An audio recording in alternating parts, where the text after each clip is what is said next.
just such an eruption of the earth 1 million or more years ago was born Japan, land of the little people who grew to believe that in blood and iron lay the shortcut to greatness. Land of philosophies and religions stranger than their names, like Bushido, the medieval code of slicing a victim with a samurai sword. Hako Ichiu, which means the four corners of the world under a Japanese roof.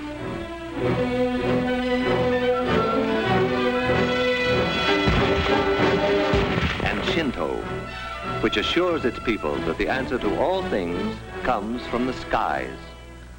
The truth of that one they were to discover. Old Japan was primitive. The history of the new Japan is a story of successful copying. On a tradition of peace and love of the soil, the new Japan suddenly turned its back and copied our locomotives, our planes, our great ocean-going liners. Even Tokyo might have been transplanted bodily from the Western world.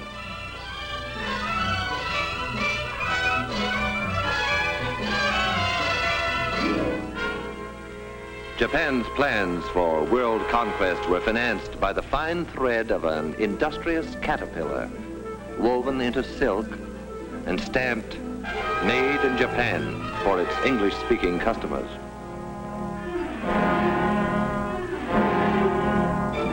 Soft silk sent away for hard scrap iron to be forged into weapons and returned to us eventually in hate.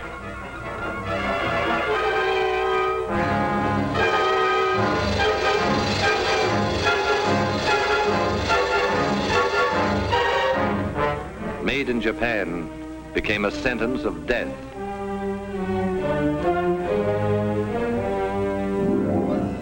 How will it end for the little people who wanted to enslave the world? The answer to that was to come, like the answer to all things, from the skies. Only when it came, it was to be stamped, "Made in America," as it was, for instance, on Doolittle Day, when the Hornet, the first Shangri-La, pointed her prow right at the heart of Tokyo.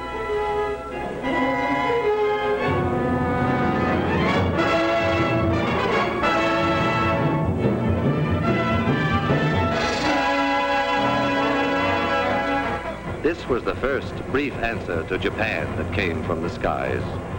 It was not to be the last. General Doolittle vowed, "We're going back to Tokyo, and we shall go in full array and with mighty allies." A weapon was ready.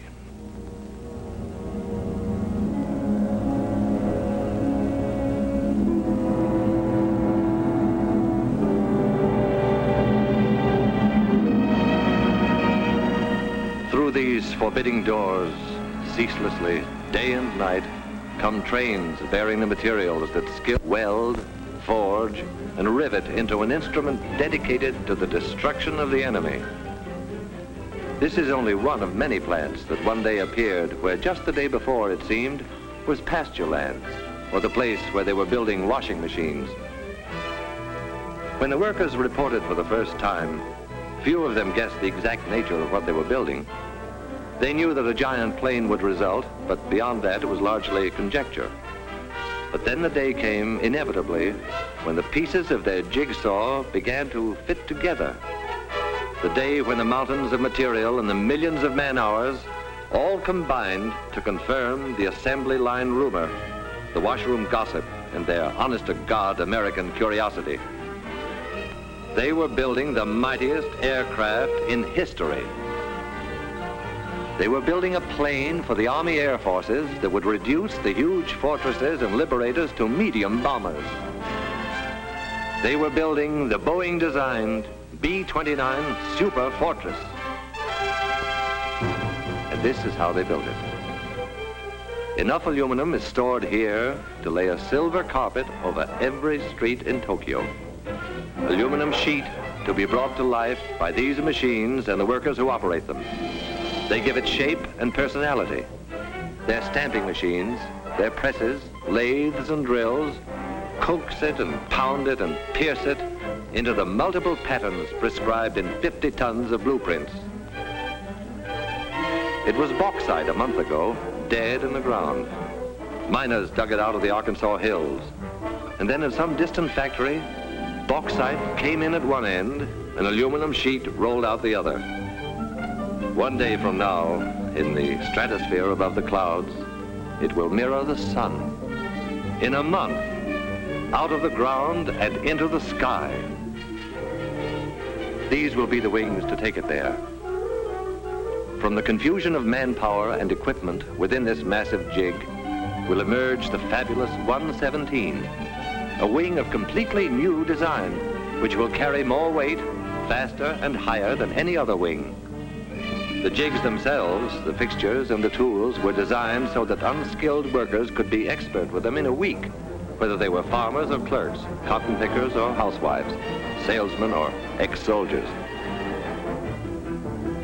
The wing is of awesome weight and dimension, yet a girl can lift it with about the same effort that she would need to adjust the flower in her hair.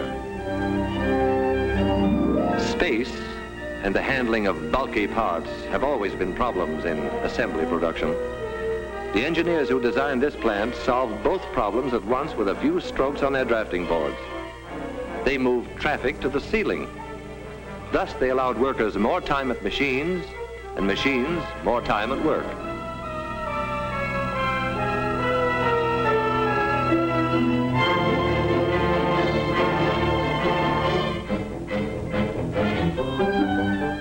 Here is the wing in a more advanced stage. If the workers imagined for a moment that they were in a shipyard, it would be understandable. The Mayflower was shorter from stem to stern than each of these wings from tip to tip. All the pilgrims who landed at Plymouth Rock could curl up within the gasoline compartments in the wing and sleep no less comfortably than on their long Atlantic crossing.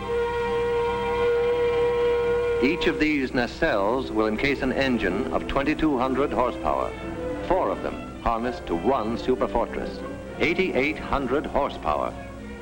What does that mean? Horsepower means more than 300 miles an hour. Horsepower means flying high enough to see all the New England states at once. Horsepower means victory in the air. When these skeleton nose sections are enclosed in aluminum and glass, they will be the most comfortable cockpits a bomber ever had. The windows cannot cloud or frost. The pilot's instrument panel is less complex than the dashboard of an automobile. Soundproofing allows talk without the interphone. And because the entire compartment is a pressurized tank, the air remains practically constant from prairie level to the rarefied atmosphere over the Himalayas. Back of the control cabin is the huge center section. Here the wings will be set. Here the bomb bays will hold the greatest weight of death ever lifted into the skies. Toward the tail, another big pressurized chamber will house the rest of the crew, except the rear gunner, who has a cabin to himself. If in some stratospheric emergency, a crew member must travel between front and rear pressurized compartments, he can slither through this connecting tunnel. An armor glass observation blister. Durable, crystal clear, eyes of every Superfortress.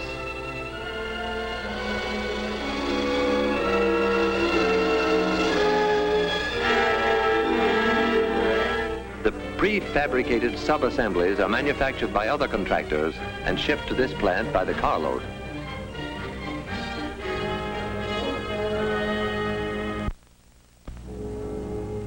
What has been shown here is being duplicated in plants all across the country. Identical miracles of modern machinery, nursed and tended and made productive by people who look and think like these people. The fair, the dark, people with deft hands and unblinking eyes, the strong with their willing muscles, and those less strong but as willing, the braided schoolgirls, the white-haired grandmothers, the old young, the young old, the little ones and the less little ones, working together in intimate harmony. Their product, death. Their goal, peace. These workers are the lucky ones who see the finished product of their labor roll off the line. Every hour of every day, they are witness to this awe-inspiring ceremony, this tremendous wedding of material and man-hours, this climax in the history of man's conquest of the air.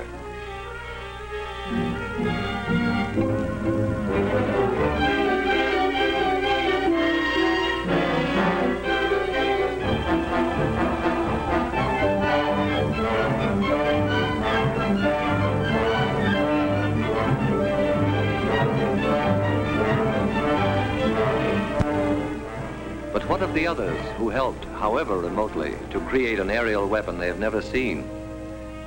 The lumberjack who felled the trees that became the blueprints of the B-29. The bauxite miner in the Arkansas hills, and the miner of iron and coal. The builder of guns and engines and propellers. The grimy, sweating men who cast the cylinders and forged the crankshaft. The maker of tires, electrical equipment, instruments and safety wires, the citizens who paid for the Superfortress with their purchases of war bonds.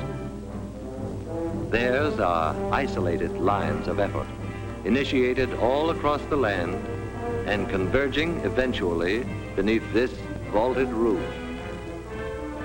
Here, the sum of their energies assumes shape and stature and meaning. Here is the final meeting of every effort and every part.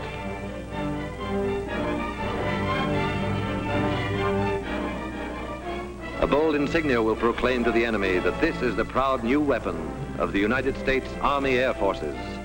But it is our plane, too, because we, the people, built it. We conceived it, financed it, gave it wings. We powered it and armed it, and our sons and brothers fly it. The function of the people's Superfortress is to break the race who turned their backs on reason, to spin them around to face the peaceful way of living. It is the people's answer to all the sneak raids, all the death marches, all the stabs in the back. It is our memorial to the fighting men who were not afraid to die, who bought with their lives the time we needed to make the weapons to win the war. Like this weapon, which 50 hours after its tests will be landing in India or China or some other faraway Shangri-La to regain its breath before the final assault for which the people destined it. Within the plant, work proceeds, but the workers cock their ears for a sound that regularly drowns the clatter of their tools. It is more than a sound. It is a song. This is the song they hear.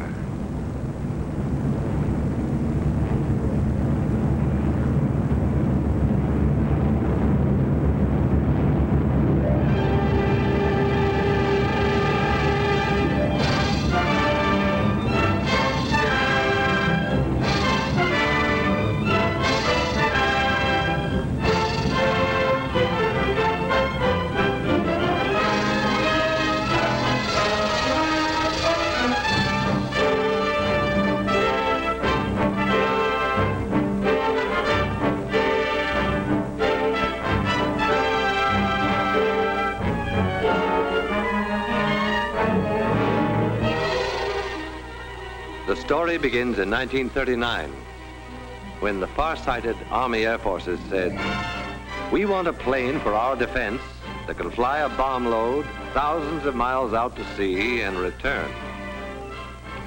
After 6 months' work, there was a tiny model which spent the next 6 months in a wind tunnel. And then there was a full-scale model which was subjected to every punishment man could devise for it. Only after a year of such tests did the Air Forces let contracts for planes that would be built to fight. The B-25 Mitchell is a big, strapping bomber, 67 feet across the wings, but it could reach Japan only if it took off from an aircraft carrier. Much bigger is the famed B-29 Fortress.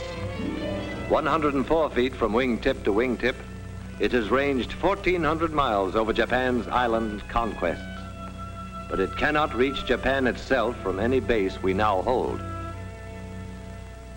The Superfortress, wingspan 141 feet, longer than the Wrights' first flight through the air at Kitty Hawk. Range, altitude, and bomb load, secret, though the Air Forces do say of them laconically. Very long, very high, and very large. Because it is a global bomber, around it has been built an entire new Air Force, the 20th. The 20th War Theater is the world itself. Its operations room is the war room of the Chiefs of Staff in Washington. Its planes will be treated as a major task force, in the same manner as a naval task force is directed against a specific objective. Watch it come in for a landing.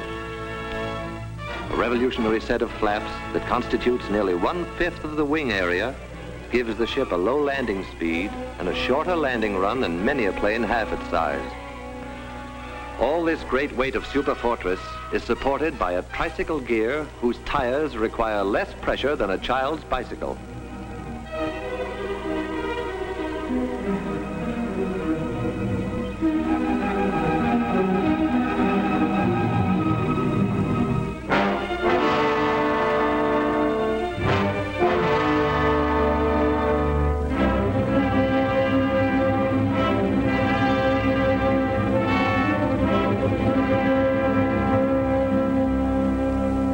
Somewhere in Western China, 500,000 nameless people wrote their magnificent chapter in the saga of the Superfortress. 2,000 years after their ancestors built the Great Wall for the defense of China, these farmers transformed saturated rice paddies into airfields for offense against a new invader. They had no machinery as we know it, only their million hands and a searing memory of anguished years since Japan set out to annihilate them. Stone by stone, layer after layer, bound together not just with muddy water, but with the blood of their brothers who died under the samurai's sword. And soon there were runways to bear the weight of a whole fleet of superfortresses. Revenge for the nameless people was close at hand.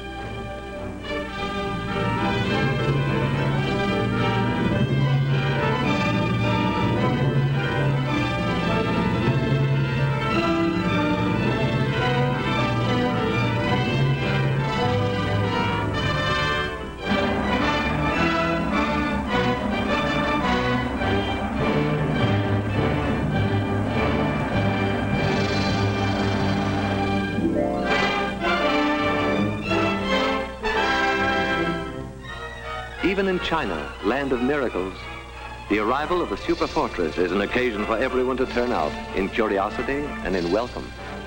A welcome now, but journey's end on the other side of the globe is only the beginning of another, grimmer journey. The tanks will have to be filled, the engines given a final check, the guns armed, the bombs set in the racks, and then briefing. And the assembled airmen will listen to words that a few years ago would have been fantastic, but today roll casually off a briefing officer's lips. The target, gentlemen, is Japan.